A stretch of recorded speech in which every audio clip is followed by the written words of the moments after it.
Kai aš pasitikiu Dievu, kai tikiu Kristumi, aš sakau, tu esi Dievas, tu esi kūrėjas. Tu esi tas, kuris mane sukūrė tikslui. Tu esi tas, kuris ne veltui davė man dovanas. Nes aš suprantu, tavo charakteris yra geras. Aš paklusiu tau, aš pakankamai pasitikėsiu, kad daryčiau tai, ką pasakysi. Kaip pradėti tokius santykius? Prašant Kristaus atleisti tau dėl tavo nepaklusnumo.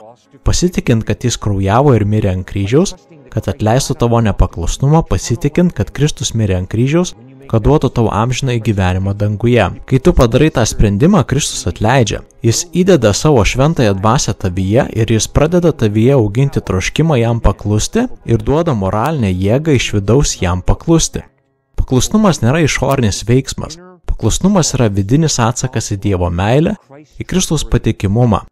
Ar tu padarai tą sprendimą pasitikėti Jėzumi Kristumi, tikėti juo ir tuomet gyventi paklusnų gyvenimą jam kaip viešpačiui? Nes jis patikimas, nes tu žinai, kad jis tave myli, nes tu žinai, kad jis geras. Te laimina tave Dievas, kai tu darysi patį svarbiausią sprendimą tikėti Jėzumi Kristumi.